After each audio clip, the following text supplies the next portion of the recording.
To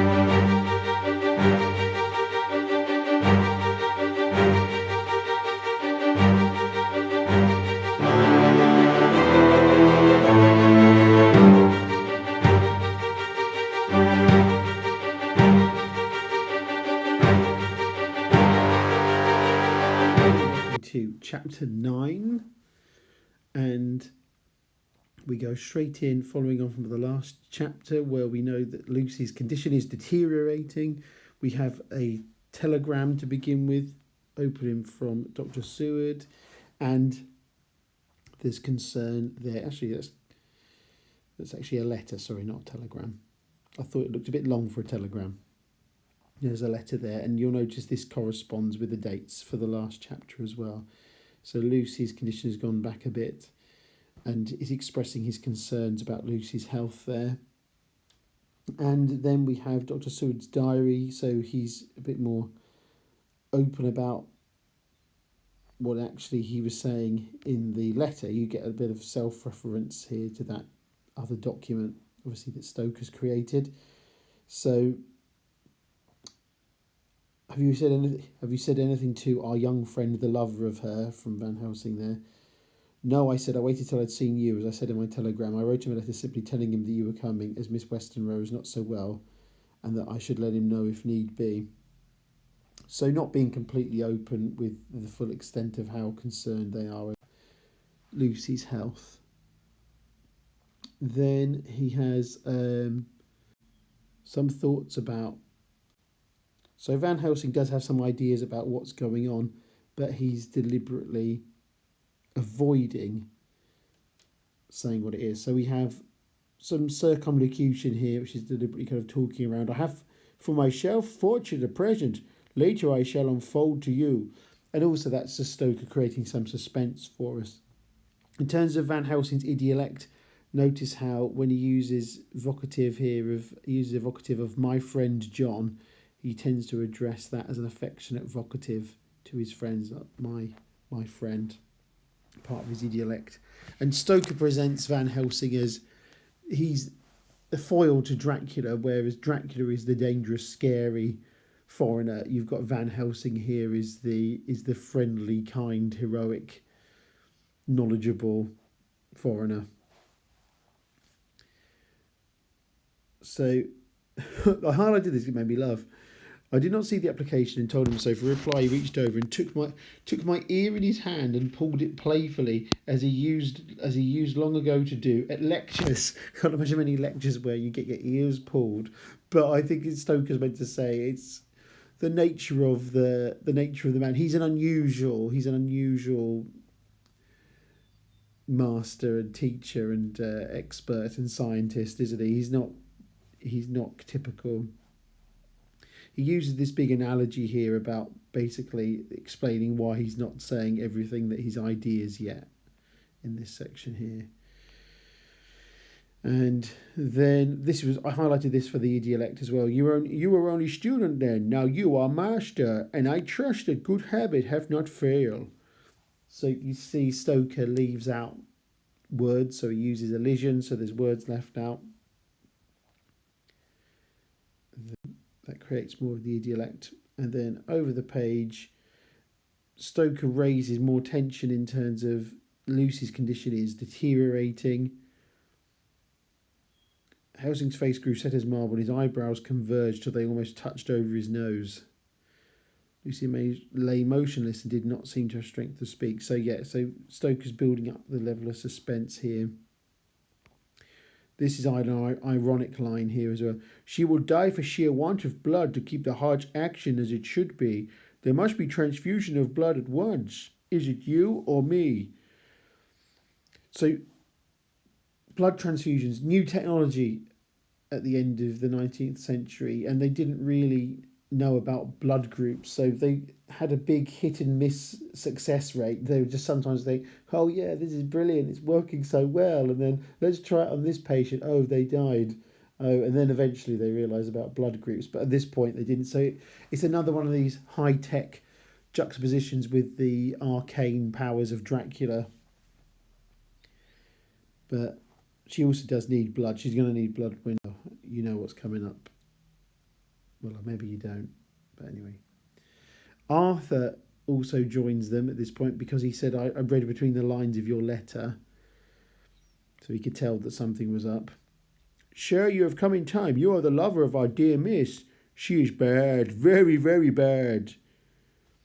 So Arthur has arrived to help out as well. Tell me and I shall do it. My life is hers and I would give the last drop of blood in my body for her. So he is going to be the donor.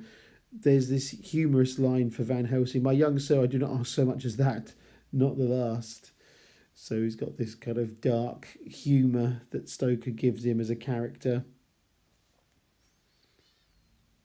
She wants blood, and blood she must have or die, and that obviously that's a link to vampirism as well, but obviously needs blood as part of the blood transfusion here. Then we have some certification. Her eyes spoke to us, that was all. That's when they go to see Lucy and she's ill there. He mixed the narcotic and coming over to the bed said cheerily, "Now, little miss, here is your medicine. Drink it off like a good child. See, I lift you so that to swallow is easy. Yes." She made the effort with success. So, giving her some medicine to try and make her pass out. I haven't got too much else to say. I mean, there are other things. I'll just try and cover the things that jump out to me. Then Lucy was sleeping gently, but her breathing was stronger. I could see the counter pain move as her breast heaved. By the bedside sat Van Helsing, looking at her intently. This is when they notice that the marks on her throat. What do you make of that mark on her throat? What do you make of it? I've not examined it yet, I answered. What have you been doing? Come on, Dr. Seward. Van Helsing goes back to Amsterdam. I've said before about most adaptations, Van Helsing comes in as he knows very quickly that it's a vampire. In the novel, he has to check. He goes back to Amsterdam and goes back and checks his books and then comes back. But you can understand why in films and TV versions they cut that step out just because it slows things down, basically. Then we have more from Dr. Seward's diary. Lucy herself says she's afraid to go to sleep. Afraid to go to sleep? Why so? It's the boon we all crave for. People don't use the word boon enough. It's great, as in benefit. Ah, not if you were like me, if sleep was to you a presage of horror. Presage of horror? What on earth do you mean? Well, of course, irony, for we know that Dracula is around and Dracula has been drinking her blood every night. A telegram came from Van Helsing at Amsterdam while I was at dinner, suggesting I should be at Hinningham tonight, as it might be well to be at hand, and stating that he was leaving by the night mail, would join me early in the morning.